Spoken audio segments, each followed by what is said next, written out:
Okay, so today what we're going to work on is discussing sort of labor productivity and wages. So we're going to talk about how wages are determined, and we're going to use that to sort of understand differences in international wages for what seems to be comparable work.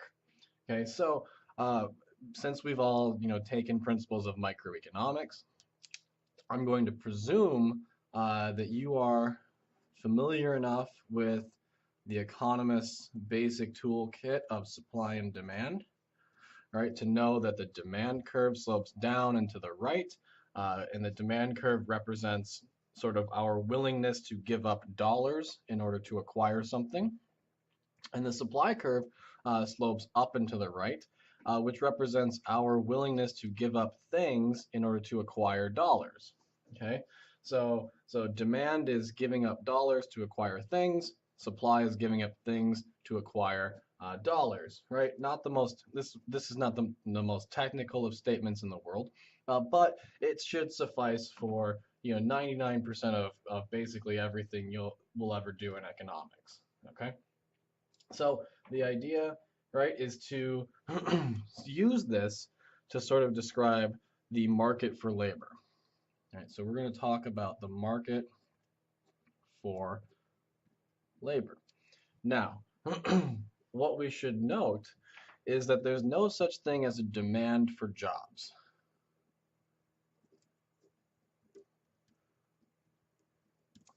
Right? That cannot possibly exist. There's no demand for jobs in the sense that economists use the word demand. Okay, demand again meaning giving up dollars to acquire something. No one is going to give up dollars to acquire a job. Right? You don't go to your employer and say, "Hey, if you will hire me, I will give you $20." Right? That's the opposite of what happens. You go to the employer and you say, "Hey, if you want to hire me, you must pay me a certain number of dollars." Okay, so there's no such thing as the demand for jobs. Okay, what there is, though, is a demand for labor. So there is a demand for labor, and there is a supply of labor. Okay, the demand for labor, this would be the employers, and this would be the supply of labor would be the employees or the workers.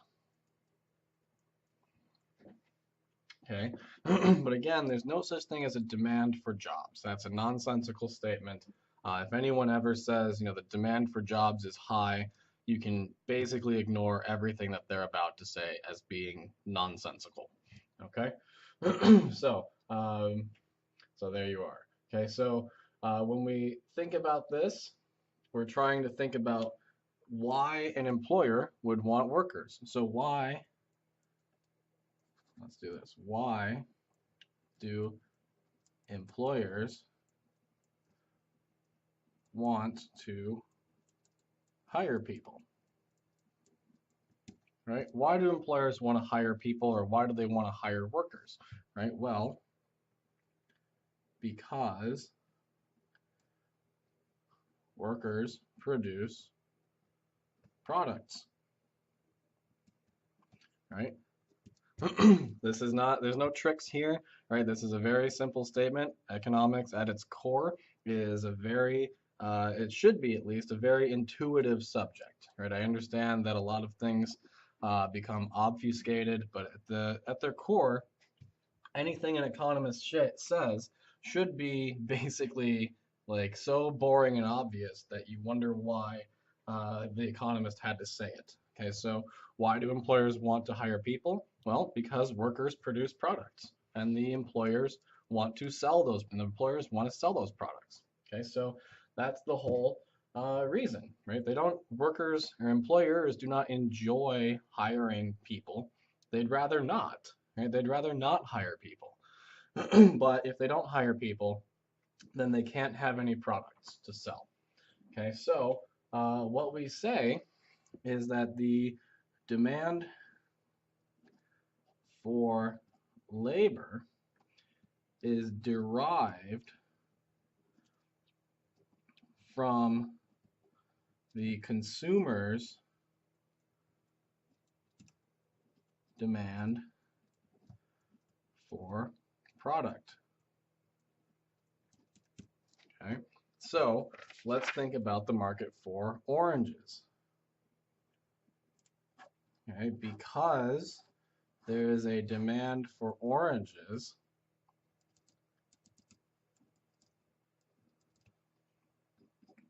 there will be a demand, let's call it DA to differentiate it, for orange pickers, or for people who pick oranges. Okay, and there's a number of people, oops, we'll call this supply A, who are willing to pick oranges for certain prices.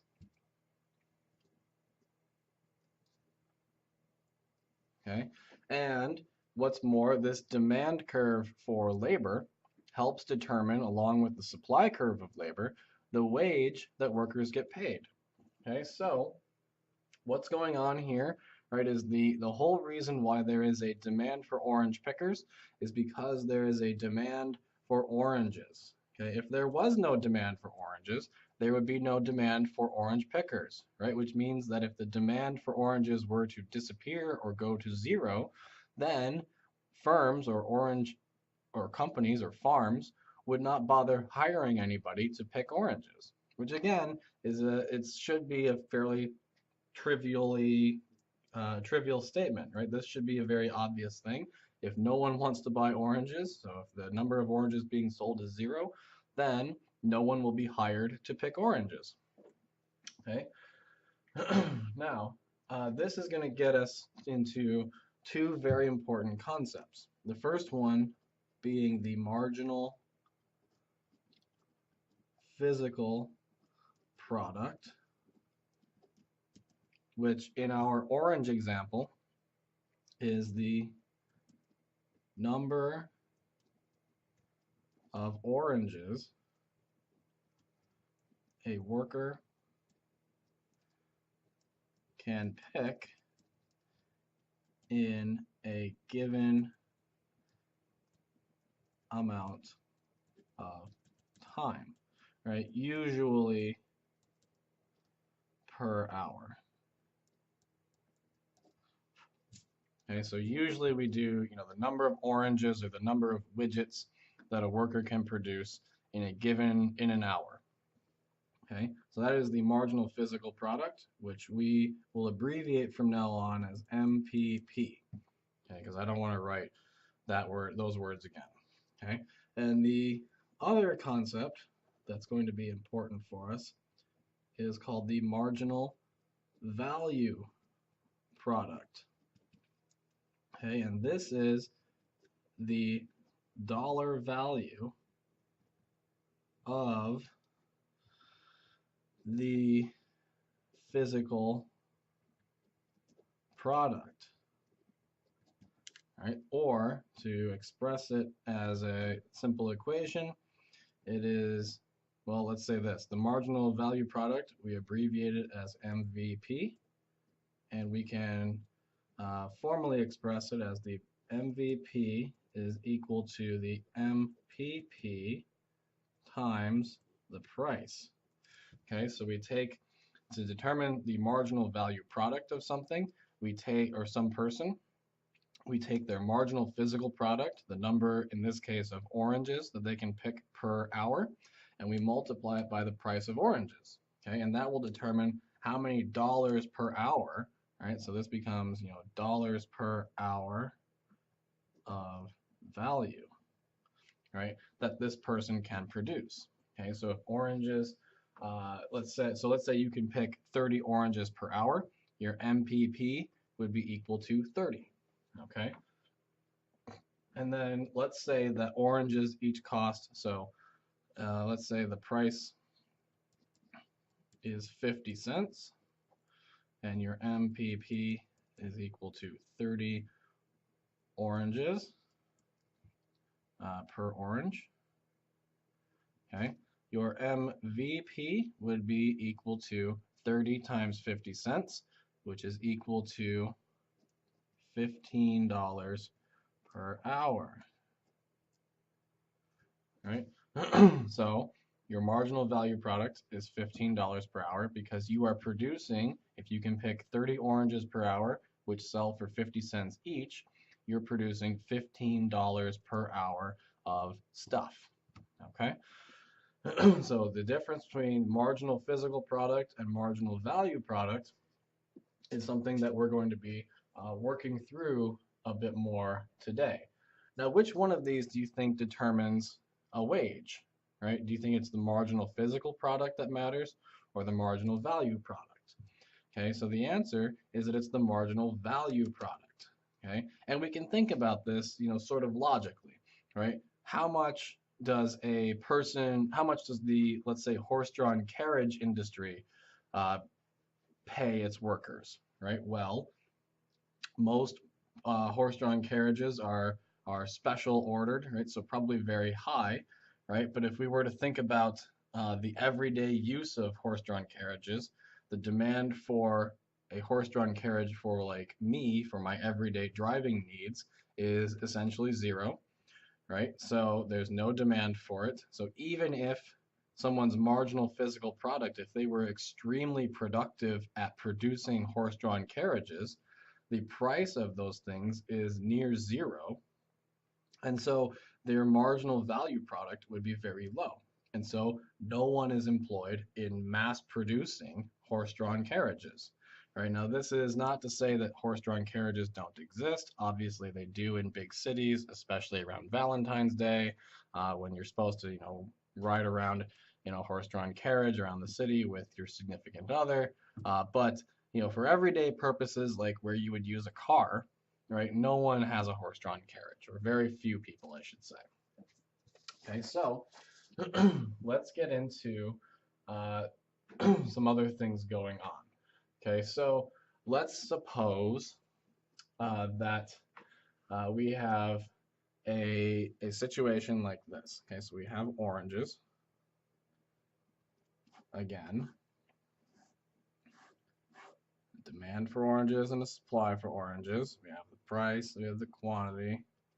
We'll come straight over here. And remember that this determines the market for orange pickers.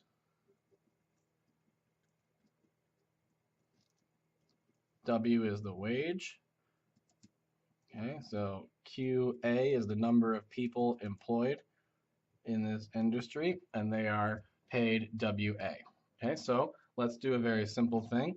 Let's suppose that we learn that oranges, let's say, I don't know, how about they cure cancer? Okay, so oranges cure cancer. This would shift the demand for oranges out and to the right. Okay, it's a rightward shift, not an upward shift. Okay, so the demand for oranges increases. This leads to an increase in the price of oranges and an increase in the quantity of oranges. Okay, now recall that MVP is equal to MPP times the price. Okay, and what we've just said is that the price increased. Presumably, people are not more productive. They're exactly as productive as they were before. There's not new technology or anything like that. But what happens to MVP? What happens to the marginal value product if the marginal physical product stays the same and the price increases? Well, the marginal physical product is going to increase. Okay, and so because of that, the demand for orange pickers will increase as well.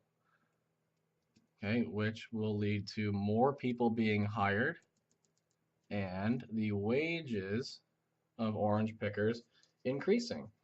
Okay, and so this is sort of the standard model. And if you think about what this is saying, it sort of makes sense in terms of the real world.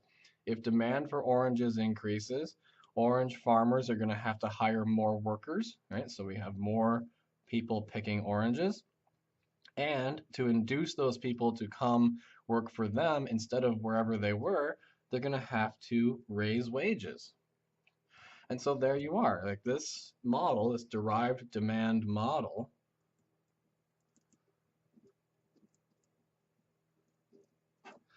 makes sense in terms of explaining what we see.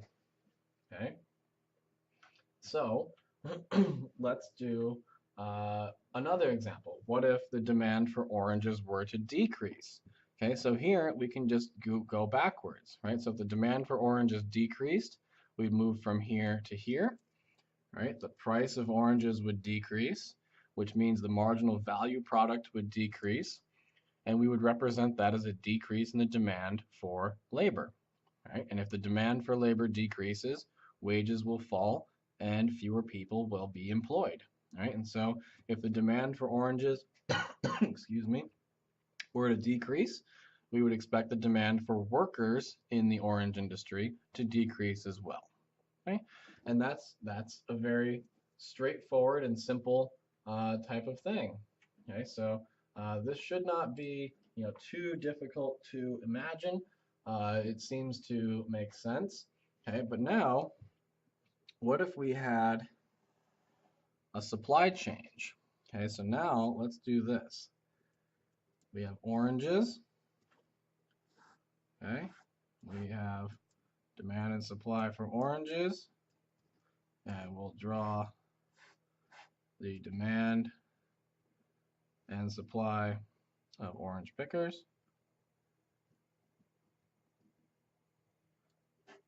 Okay, and let's say there's some new technology that makes all workers more productive, and so everyone can now, pick, let's say, twice as many oranges as they used to.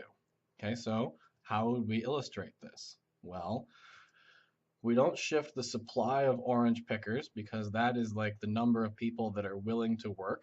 Okay, so if this can't shift, this isn't changing. But we have new technology, so we know the supply of oranges is going to increase. Okay, P1 to P2. Okay, and the quantity of oranges is going to increase. All right, but what happens over here? Well, like we said, the supply of orange pickers, that's not going to change. It's not like all of a sudden there's going to be more people that want to be orange pickers in the world. Okay, so let's think about it in terms of this. Now remember, we have marginal value product is equal to the marginal physical product times the price. Okay, now we just said that all workers have become more productive. Well, so that means their marginal physical product has increased. But what's happened to the price is the price has actually decreased. Okay, so what's going to happen to the product, the marginal value product, or the product of these two, right? Well, that is indeterminate. It depends on which one of these increased the most. So if marginal physical product increased by a lot, so if workers were significantly more productive, but the price only changed a little bit, then marginal value product will increase. Okay? But what if marginal physical product only increased a little bit and the price fell by a lot? Well, in that case, the marginal value product would decrease. Okay, so this sounds a lot like elasticity.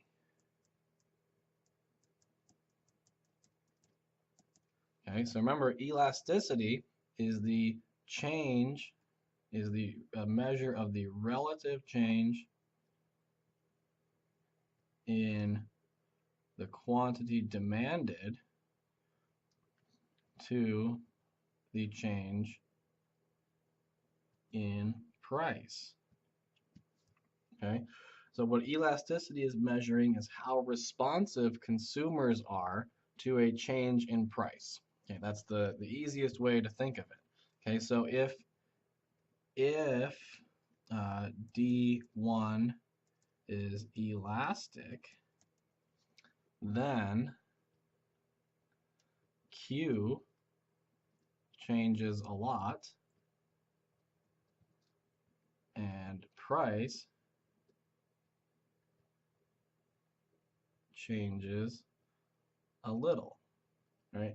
And this is extraordinarily untechnical or non-technical. This is a very rough and ready description of elasticity. In truth, demand curves are neither elastic or inelastic. It's a comparison of the percent changes, but this description will get us through what we need and it'll help you understand what's going on.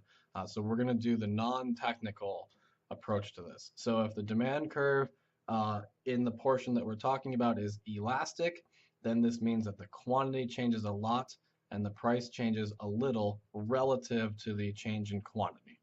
Okay, and so in this case, if it's elastic, right, the price is only changing a little bit, the quantity is changing a lot, which is saying the marginal physical product increases by a significant amount.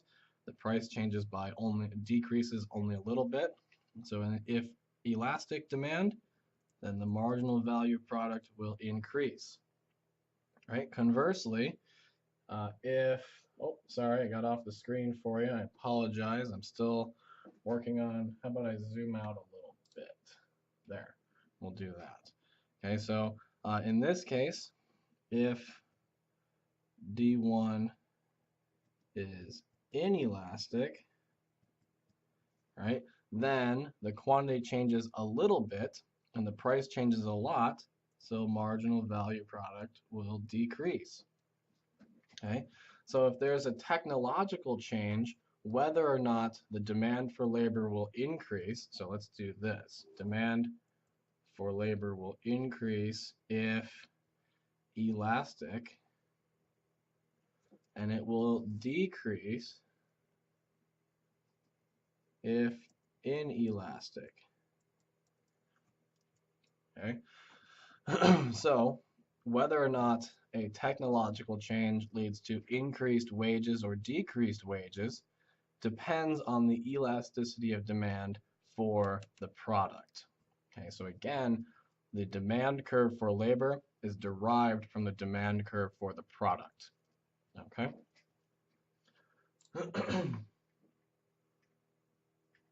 Okay, so and these definitions again are extraordinarily non-technical.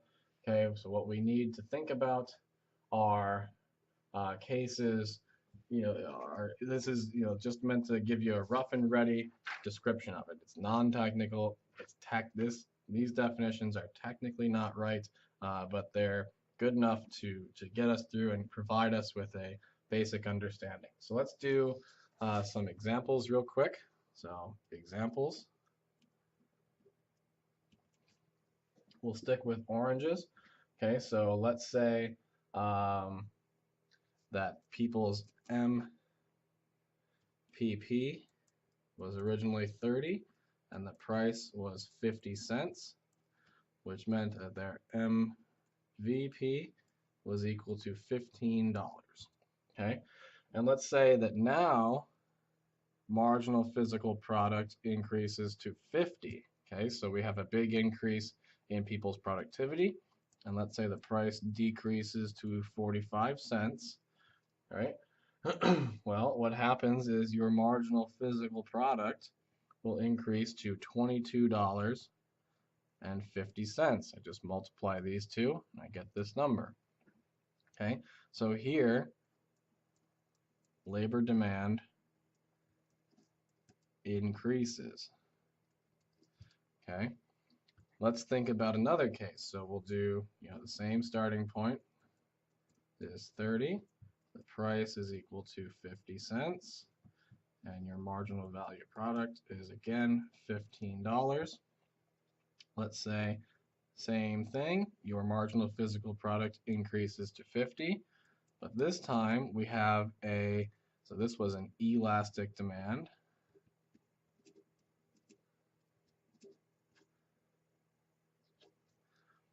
Okay, this time let's say the price decreases to 10 cents per oranges.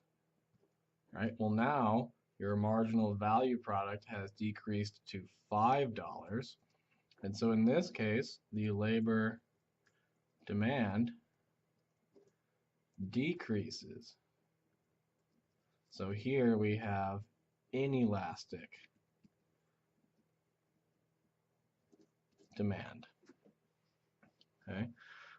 So just some quick examples of this to sort of let you think about it, right? But what this should say is that increases in technology or increases in labor productivity may or may not actually end up benefiting uh, the labor or the workers rather. Okay. Now it obviously benefits society or consumers, right? In this case, we get in both cases the price decreased, which means that we can now afford to buy more oranges. Okay, but it may or may not benefit workers in this industry. If the demand for this product was inelastic along that region, then workers may actually end up being harmed. Demand for their work might decrease, their wages will fall, and there will be fewer jobs available. Right? If instead the demand for the product was elastic in that region, then the price, then the marginal value product of these workers will increase, demand will rise, and they'll get raises. Right? So this is where Harry Truman famously said, give me the one-handed economist, because here we say like, on the one hand, right, labor demand could increase, but on the other hand, it might not. Okay, so this is where Harry Truman got upset and talked about these types of things. Okay, so so we've talked about labor demand, what influences it and what shifts it around. Okay, let's get into labor supply.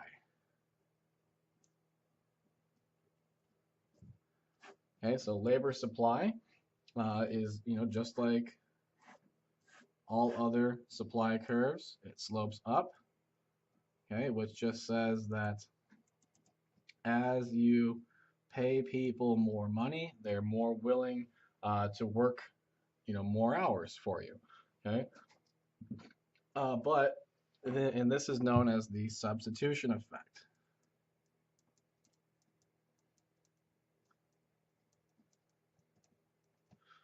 Okay, which says at higher wages, holding everything else constant, workers will work more hours. Okay, so at higher wages, holding everything else constant, workers will work more hours. That's known as the substitution effect. Okay, you can think of it as the opportunity cost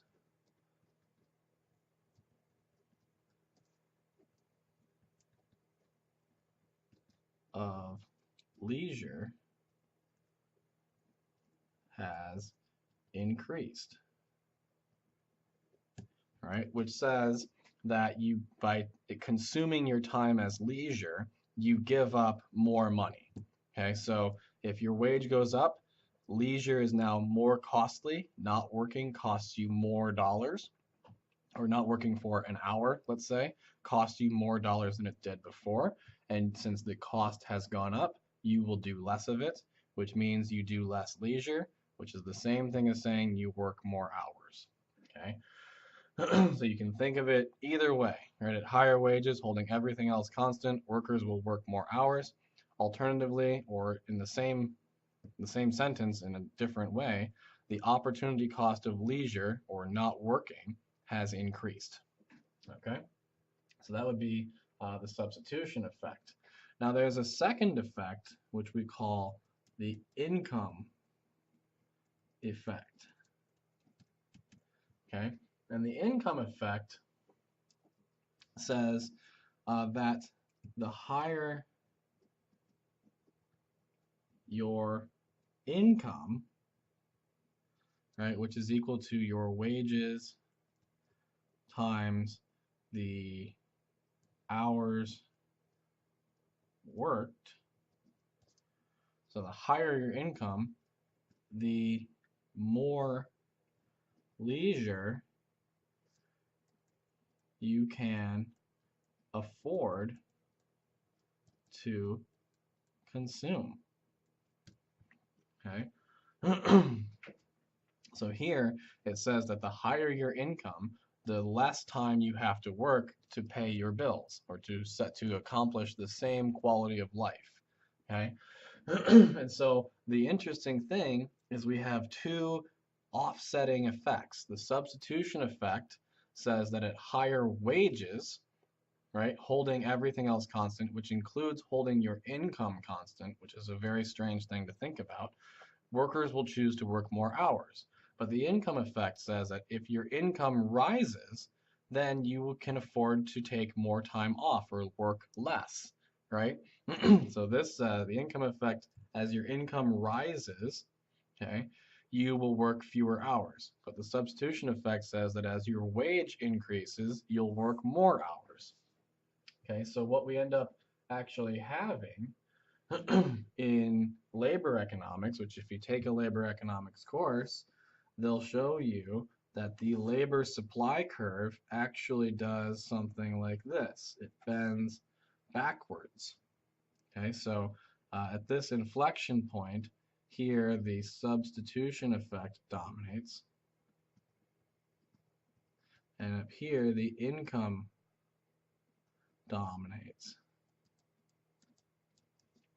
Okay, one way to think about this is, let's say you currently make, 10 bucks an hour, and your boss offers to give you a raise to $20 per hour, right? You're probably going to want to work more hours per week, okay? But if you made, let's say, $1 million per hour, right? You probably would only work, very few hours, right? You might work less than you worked at $10 per hour, okay? Or at least would be willing to work less, right? If you made $1 billion per hour, maybe you'd only work 15 hours or 15 minutes a week, right? $250 million a week. I'm sure, any one of us would be willing to live off of something like that. If I made $1 billion an hour, I would probably only work for about 5 minutes, right? That seems like enough time. That would seem like enough money per week for me to live very, very comfortably off of, right? And so this is an interesting result in labor economics. Okay, so but what we're going to do is we're going to basically just think about labor as being a straight line, like here. Okay, and then we can note that if more people want to work in this field or this industry, so let's say more people decide that they want to be orange pickers, right? The supply of workers would increase, there would be more workers, and wages would fall. Okay, so if more people enter an industry, we just model that as saying, okay, more workers, the supply of labor has increased, wage goes down. If you take a labor economics course, you'll get more into substitution and income effects and this backwards bending supply curve and all kinds of fun stuff. And I highly recommend you do this. There's a YouTube. I put up a playlist of a labor economics course where we explain this or explore this a lot more. If you're interested, please go take my labor economics course on this channel. Okay. So this is the basic determinants of wages around the world and in different countries and in different industries. So in the next video, excuse me, what we'll do is we'll start talking about determinants of which countries will do what. Okay, so we're going to start getting into why some countries specialize in some things and other countries specialize in other things.